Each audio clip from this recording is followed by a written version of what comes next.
al-nazi'at, those who perform their duties vigorously. With the name of Allah, the most gracious, the ever merciful. I call to witness those groups of beings who perform their duties towards their Lord and people and themselves with intense zeal and to the best of their capacity, and those who exert themselves vigorously, and those who steer their course swiftly and skillfully. Then those who, going foremost, greatly excel all others and attain the topmost positions. Then those who administer the affairs in an excellent manner shall reap the fruit of their striving. It shall be on the day when the quaking earth shall quake. Quakes after quakes shall follow this.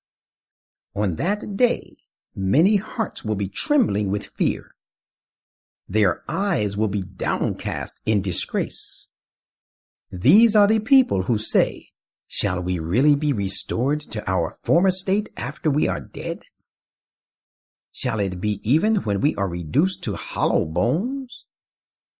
And who say, "Then such a resurrection shall indeed be fraught with loss." Let them say what they think. It will be no more than a single scary blast. And behold, after that, they will all be awakened and come out in the open.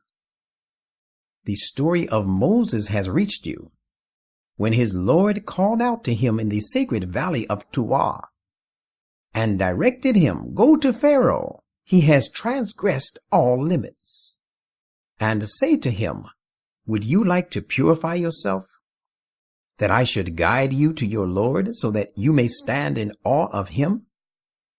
So Moses went to Pharaoh, and he showed him the great sign of the staff. But he belied Moses and disobeyed. Then he turned back, striving and devising schemes against him.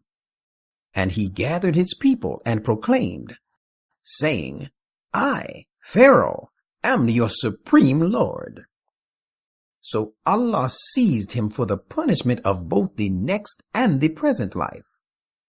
Indeed, there is a lesson in this event for him who stands in awe of his Lord. O people, are you harder to be created again, or the heaven? He, the Almighty Lord, has made it. He has raised the height thereof, and has made it flawlessly perfect and well balanced. And he gave darkness to its night, and brought forth the morn thereof. And along with it he hurled the earth away from a bigger mass, and spread it forth. He produced from it its water and pasture. He set the mountains firmly. He has done all this to serve as a goodly provision for you and your cattle. Behold, when that great calamity comes to pass, on that day every person will call to mind all that he strove for. And hell shall be brought in view of him who sees. Then as for the one who transgresses, and prefers the present life to the hereafter, let him remember that the hell shall surely be his abode.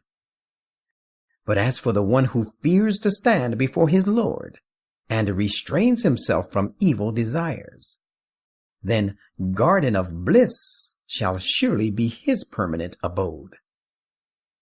The people ask you concerning the hour, saying, "When shall it come to pass?" Why do they ask this question? It is you who are its reminder, you being one of its signs. The ultimate end of it is decreed by your Lord. You are only a warner to one who fears it. The day they witness it, the hour, they will feel as if they had stayed in the world and the grave for an afternoon or a short forenoon thereof.